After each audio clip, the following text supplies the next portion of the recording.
We serve succeed. We succeed. WSFS Bank. We stand for service. Member FDIC, equal housing lender. Headlines you can't get through your day without. On Power 101.7. All right, good morning to everybody jumping on our Facebook Live this morning. It is Throwback Thursday. Check out the Bill and Jessica podcast up on our free Power app in your app store, top left-hand drop-down, and also up on our website. It's power1017.com. President Biden announced new measures yesterday to combat rising violent crime across the country. They included giving money to cities that need more police officers, establishing strike forces in several cities to help stop weapon trafficking, and cracking down on gun dealers who sell guns illegally. Biden said these merchants of death are breaking the law for profit. If you willfully sell a gun to someone who's, prohibited, my message to you is this. We'll find you. We'll seek your license to sell guns. We'll make sure you can't sell death and mayhem on our streets. Okay. So there you go. A 49-year-old Indiana woman who became the first person sentenced in the January 6th attack on the U.S. Capitol wasn't given any jail time yesterday. Anna Morgan Lloyd was ordered by a federal judge to serve 3 years probation, perform 120 hours of community service. Well, oh, forget it. She might as well serve Just jail time. let me do the jail. Yeah, 120 hours. Woo! Hi, I'm here to volunteer. Is it volunteer or court ordered? Is it what?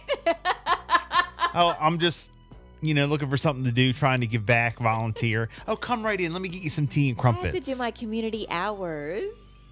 Oh, no, it's court ordered. Let me get the dog pooper scooper for you. Oh, you're going to have to wait. Oh, court ordered?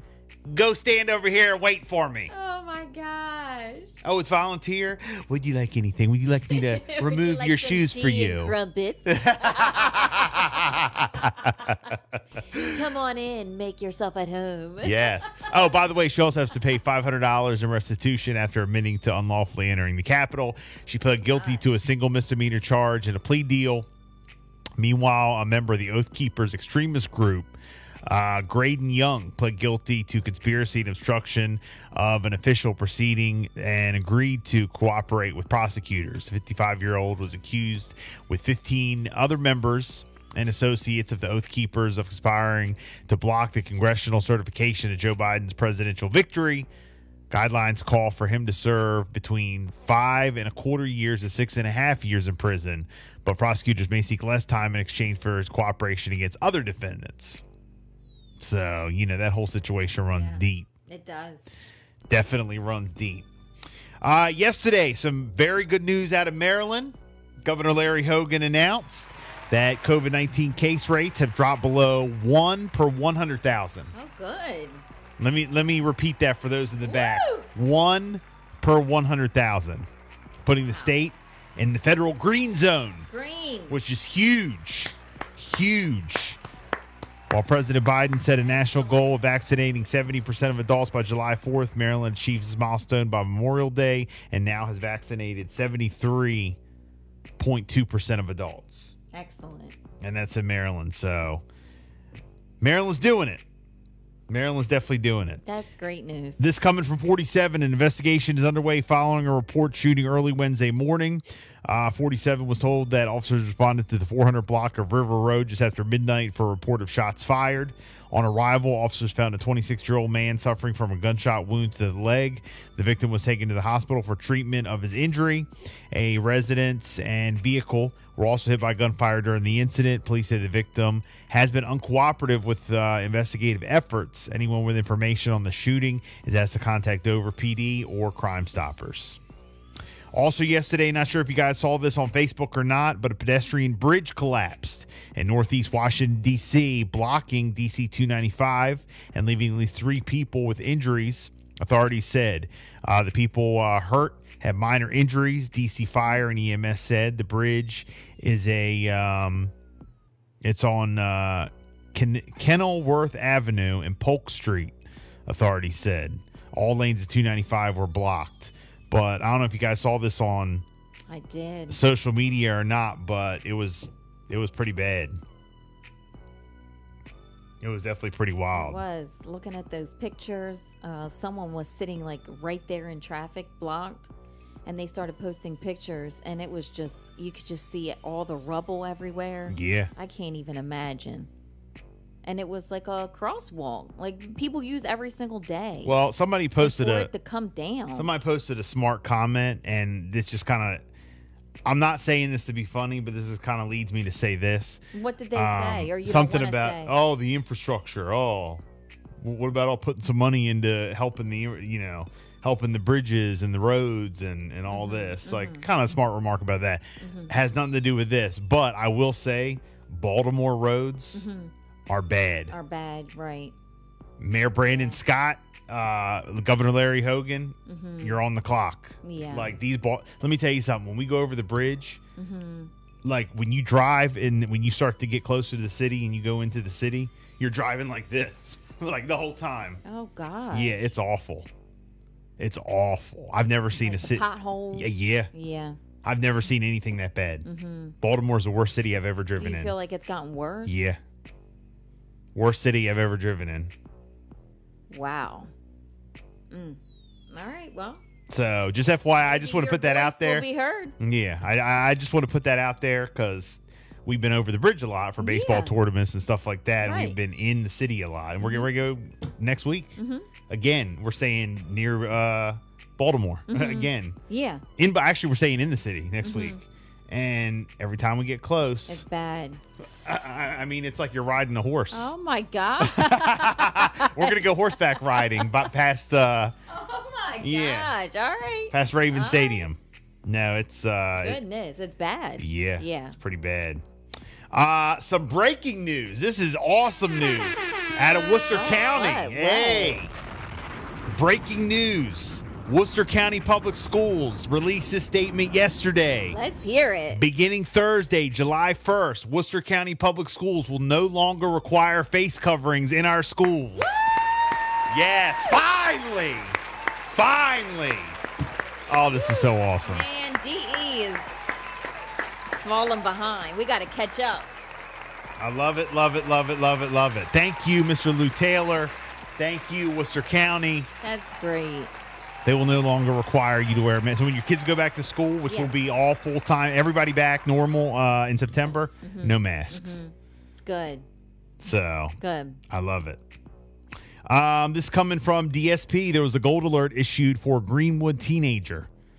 All right, Delaware State Police Troop 5 is issuing a gold alert for Jeremiah Ford, 17, at Greenwood. Ford was last seen June 23rd at approximately 10 a.m. in the Greenwood area. Attempts to locate Ford have been unsuccessful, and there's a concern for his safety and well-being. He's described as a black male, 5'11", 145 pounds, skinny build, short black hair, blue eyes, scar and mark on his left hand, knuckles, and arm. He was last seen wearing a T-shirt and blue jeans. He was also in the possession of a Spider-Man backpack. Anyone with information regarding Ford's whereabouts should contact the Delaware State Police Troop 5, Okay. 302-337-1090, or dialing 911.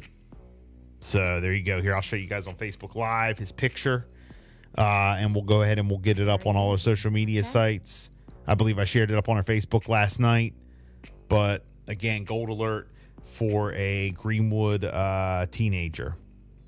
Also, this coming from Eastern Shore Undercover. Over the course of the past month, Wicomico County Sheriff's Office Community Action Team conducted an investigation into Sean Randell Jones selling controlled dangerous substances from 509 Truett Street in Salisbury. June 17th, CAT conducted surveillance on 509 Truett Street.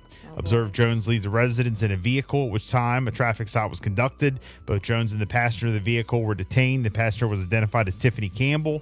The Salisbury Police Department TAC team assisted CAT by executing a search warrant of the residence.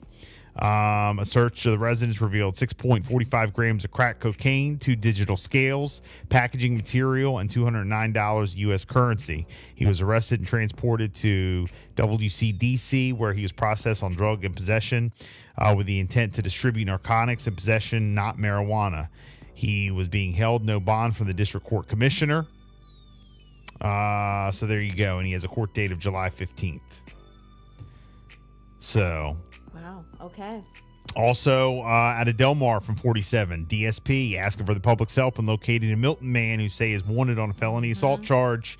We're told around 5 p.m. June 16th, 22-year-old Trevell Toppin and the 61-year-old male victim got into a verbal argument at Bailey's Garage in Del Mar. The argument escalated, and Toppin reportedly hit the victim in the head with a metal, something metal.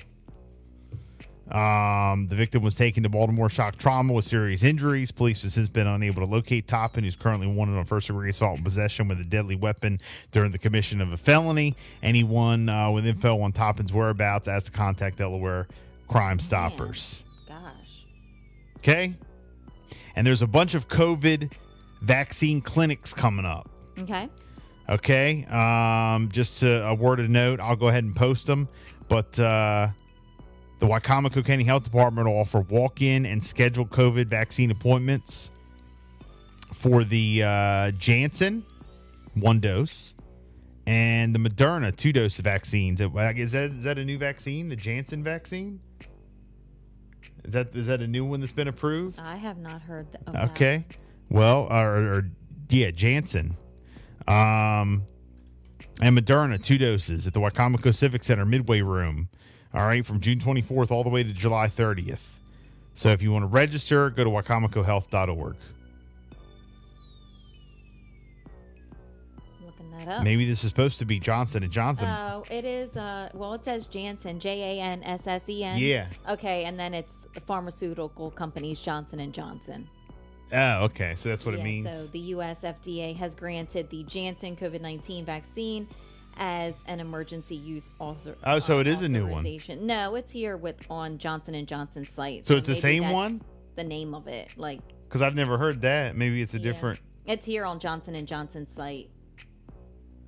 But it's a different one. Because they never said Janssen vaccine.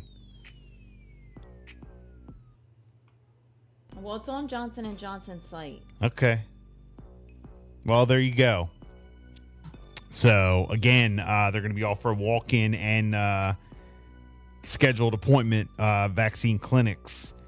Wicomico Civic Center, June 24th through July 30th. All right? It is a Bill and Jessica show. Throwback Thursday continues. We got more coming up on the other side. Good morning. More hits coming up.